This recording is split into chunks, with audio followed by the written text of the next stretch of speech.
नमस्कार दोस्तों, स्वागत है आप सभी का हमारे YouTube चैनल मैथ्स एलिवेशन पर। और मैं अजय कुमार एक बार फिर से आप लोगों की सेवा में आया हूं।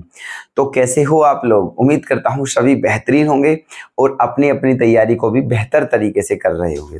तो दोस्तों, आपको जानकर खुशी होगी कि आज हम फिर से आपके लिए प्रीवियस ईयर क्वेश्चन लेकर के आए हैं। लेकिन आज हमारे क्वेश्चन सीजीएल के नहीं है, आज क्वेश्चन है हमारे आरआरबी एनटीपीसी। ठीक है, तो ये 2020 के प्रीवियस क्वेश्चन है। 2020 में जो एग्जाम हुआ था आरआरबी का, ठीक है, तो उसके हैं दोस्तों, बड़े ही अच्छे क्वेश्चन हैं, बेहतरीन हैं। ठीक है, तो देखते हैं, चलते हैं अपने नए सेशन की तरफ।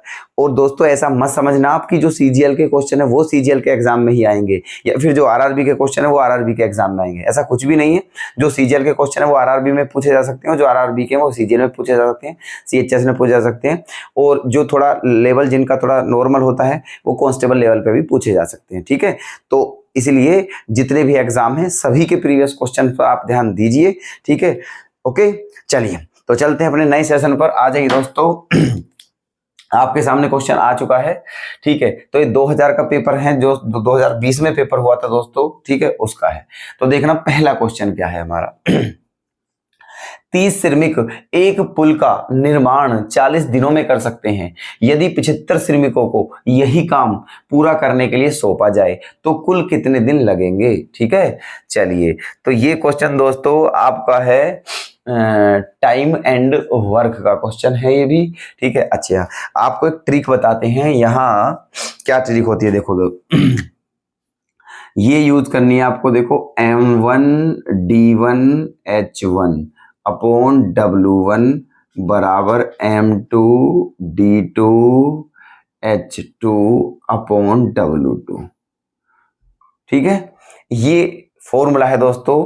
ठीक है, इस प्रकार के जो क्वेश्चन जितने भी हों, बड़े आराम से इसको यूज करिए आप, आंसर बिल्कुल फटाक से आपको मिल जाएगा। अब देखना, तो M1 क्या है दोस्तों? यहाँ M1 और M2 है, ये है व्यक्तियों की संख्या। व्यक्ति कह दीजिए, या तो व्यक्ति कह दीजिए आप, या कोई महिला हो, बच्चा हो, या फिर कोई मशीन हो। कहने का मतलब ये है दोस्तों, जो काम करने वाला है, ठीक है, काम करने वालों की संख्या को हम M1 M2 से प्रदर्शित करते हैं। और D1 D2 जो है ये है दिनों की संख्या, H1 H2 है घंटों की संख्या। ठीक है, और W1 W2 है कार्य की मात्रा। ठीक है, तो मतलब ये है कहने का, जो भी कार्य कर रहा है वो भी ऊपर आएगा, जितना समय लग रहा है उसे कार्य करने में वो भी ऊपर आएगा, और जितना कार्य किया उसने, कार्य की मात्रा, क्वांटिटी ऑफ द वर्क, वो नीचे आएगा बस। ठीक है, अब देखना, फॉर्मूले को यूज करिए तो फटाक से आंसर आएगा। अब देखो, 30 श्रमिक, 30 श्रमिक तो व्यक्ति है इसलिए 30 ऊपर आएगा। ठीक है, 30 श्रमिक एक पुल को कार्य की मात्रा कितनी है? एक पुल बनाना है। ठीक है, तो 30 श्रमिक एक पुल को कितने दिन में बनाते हैं? 40 दिनों में। ठीक है, 30 श्रमिक एक पुल को 40 दिनों में बनाते हैं। तो पूछा है अगर 75 श्रमिकों को यही काम दिया जाए तो वो कितने दिन लेंगे? तो क्वेश्चन में पूछा है 75 श्रमिक उसी पुल को कितने दिनों में बनाएंगे। ठीक है ना, यदि 30 श्रमिक एक पुल को 40 दिन में बनाते हैं तो 75 श्रमिक उसी पुल को कितने दिनों में बनाएंगे? बस करिए कैलकुलेशन। ठीक है, 15 से काटिए, 15 दूनी 30 और 15 पंजे 75, और 5 से कितनी बार? 8 बार, तो 8 दूनी क्या हो जाएगा? 16। ठीक है, 8 दूनी 16, तो 16 हमारा आंसर आ चुका है। ठीक है, ऑप्शन सी को कर दीजिए आप करेक्ट। समझ आ गया है? चलो तो नेक्स्ट क्वेश्चन पर आ जाइए फटाफट। 3 संख्याओं का गुणनफल 10,290 है और इन संख्याओं का अनुपात 3:5:2 के अनुपात में है, तो तीनों संख्याओं में सबसे बड़ी संख्या क्या होगी? चलिए देखो, तीनों संख्याओं का रेशो दिया है।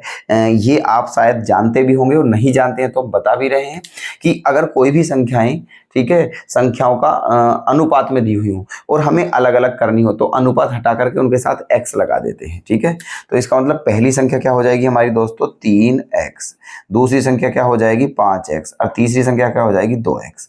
और इन तीनों का गुणनफल जो है वो कितना दिया हुआ है? 10,290। ओके, चलिए अब कैलकुलेशन करिए फटाफट से। देखो 3 पंजे 15 और 15 दूनी क्या होता है 30। तो 30 में जो एक जीरो है वो इस जीरो को काट देगी और इसमें 3 का डिवाइड करिए आप तो क्या हो जाएगा 3 तिया 9, 1 2 3 चौक 12, 3 तिया 9, ये आ गया है 343। और यहाँ क्या बचा हुआ है दोस्तों अभी x गुणा x गुणा x, इसका मतलब x क्यूब का मान कितना आया है हमारा 343। तो x का मान क्या आ जाएगा 7, क्योंकि 343 का क्यूब रूट 7 होता है। ठीक है, हमें सबसे बड़ी संख्या बतानी है, आप स्वयं ही बता दीजिए सबसे बड़ी संख्या हमारी क्या होगी। तो सबसे बड़ी संख्या होगी हमारी 5x। ओके ना, 5x ये बतानी है। तो 5 गुना और x का मान कितना निकाला है हमने 7, तो 7 पंजे क्या होता है 35 और यही आपका आंसर आ चुका है 35। ठीक है, तो यहां आपको बी ऑप्शन पर टिक लगाना है, लगा दीजिए। ठीक है ना, चलिए नेक्स्ट क्वेश्चन पर आते हैं। बड़े ही प्यारे प्यारे प्रश्न हैं, उम्मीद करता हूं एक भी क्वेश्चन आपके दिमाग से बाहर नहीं जा रहा होगा, सारे के सारे अंदर दिमाग में ही जा रहे होंगे। नेक्स्ट क्वेश्चन पर आ जाइए। 72 रूट में है गुणा 18 प्लस इतने का मान क्या होगा। अब देखना, रूट से वही संख्या बाहर आती है जिसका पेयर हो, बस ये बात आपको पता होनी चाहिए। तो देखो 72 के फैक्टर क्या कर सकते हैं हम, 72 को लिख सकते हैं दोस्तों 18 चौका 72। ठीक है, 72 को लिख सकते हैं हम 18 चौका 72। चलिए देखो एक लाइन और लिख देते हैं, कोई दिक्कत नहीं है।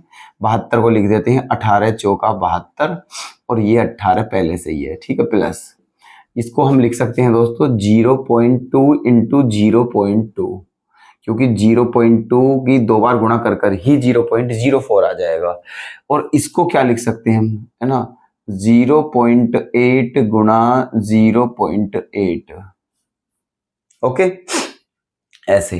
चलिए अब देखो पेयर निकाल लीजिए बाहर, है ना। देखो 18 का पेयर बन रहा है इसलिए एक 18 बाहर आ जाएगा और 4 का स्क्वायर रूट क्या होता है 2, प्लस दोनों का पेयर है तो 0.2 बाहर आ जाएगा, प्लस दोनों का पेयर है तो 0.8 बाहर आ जाएगा। क्लियर है बात।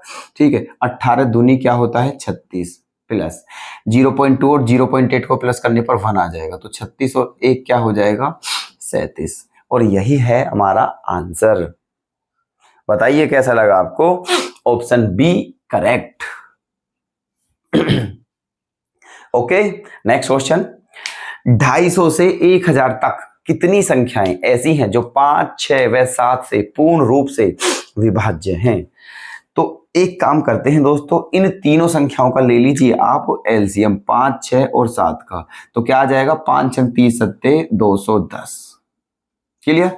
तो इन तीनों संख्याओं का एलसीएम क्या आ चुका है 210। तो ऐसी संख्याएं लेनी है हमें, ठीक है 250 से 1000 तक जो इस 210 से कटें। जो संख्याएं 210 से कटेंगी वो 5, 6 और 7 तीनों से कटेंगी। क्लियर है।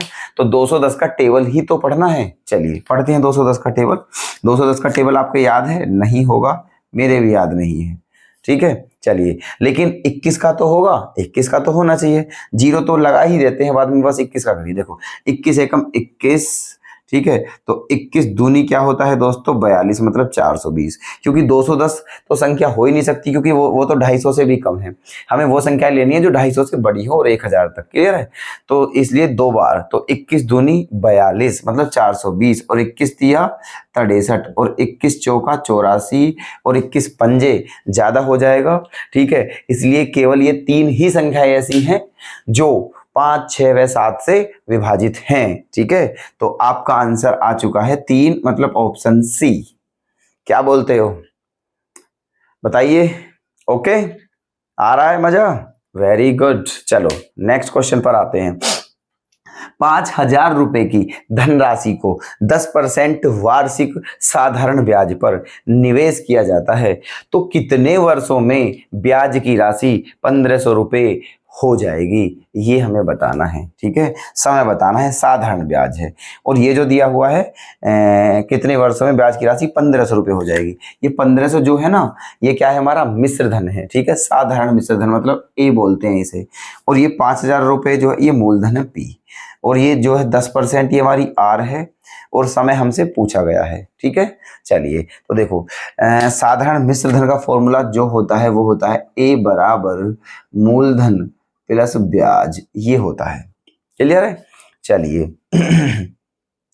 तो अगर P को इधर लाके हम घटा दें, अगर P को इधर लाके घटा दें हम, तो बराबर में क्या आ जाएगा हमारा SI। तो ये हमारा फॉर्मूला है, इसका ही यूज करते हैं। देखो A माइनस P, तो A कितना है हमारा 1500 और P कितना है 5000, है ना। ये हमारा दोस्तों ये गड़बड़ है, ठीक है। ये 5000 है तो या तो ये 15000 होना चाहिए, है ना, या फिर ये 1500 है तो ये 500 होना चाहिए, ठीक है। चलिए अभी ऐसा करते हैं, इसे 500 ले लीजिए, ठीक है।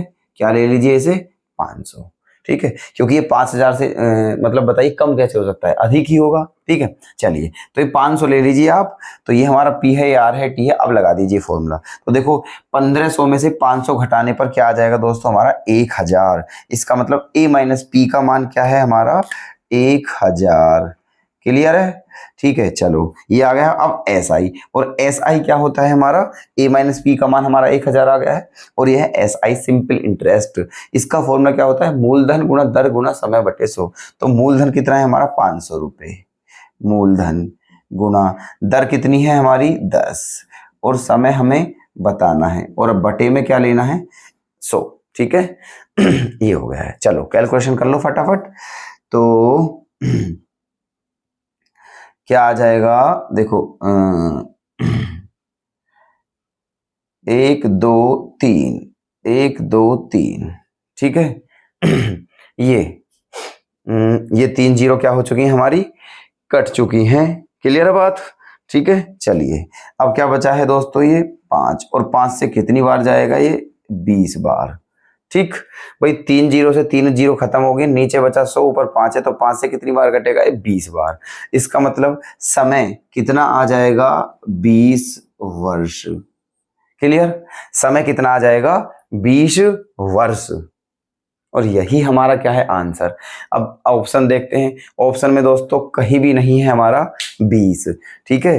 तो दोस्तों क्योंकि 20 इसलिए नहीं है क्योंकि जब क्वेश्चन में ही मिस्टेक थी, तो उसी के अकॉर्डिंग ऑप्शन लिखे हुए हैं, उसके लिए हम आपसे क्षमा चाहेंगे, ठीक है। ऑप्शन बना लेते हैं, ऑप्शन इसका 20 ही सही होगा। अगर क्वेश्चन हमारा ये है तो 20 बना लीजिए, ऑप्शन DE कर लीजिए, चलो कोई बात नहीं, नन ऑफ मतलब 20E कर लीजिए यहाँ 20, ठीक है ना। ऐसे तो हमारा आंसर क्या आ चुका है 20, और ऑप्शन E हमारा क्या हो जाएगा करेक्ट। ओके रिपोर्ट, कोई दिक्कत तो नहीं है किसी को? मजा आया है या नहीं आया है? सारे क्वेश्चन समझ में आए हैं ना? ठीक है, यही हम आपसे उम्मीद करते हैं कि जो हम आपको समझा रहे हैं वो सभी आपके समझ में आ रहा है। और हम ये भी उम्मीद करते हैं दोस्तों, अगर आपको कोई भी प्रॉब्लम होगी तो आप हमें कमेंट में जरूर बताओगे, हम ये आपसे उम्मीद करते हैं। और प्लीज ऐसा करना भी, आप कोई भी दिक्कत हो तो प्लीज कमेंट में जरूर बताएं, ठीक है। आप विश्वास करना, हम आपकी प्रॉब्लम का, ठीक है, सॉल्यूशन जरूर करेंगे। ओके चलिएगा दोस्तों, तो विराम करते हैं अपनी इस वीडियो का यहीं, और कल फिर से आपके लिए एक इसी तरह की वीडियो, एक इन्हीं प्रकार के क्वेश्चंस लेकर आते हैं। तो मिलते हैं दोस्तों फिर से कल नेक्स्ट वीडियो में नए टॉपिक के साथ, तब तक के लिए धन्यवाद।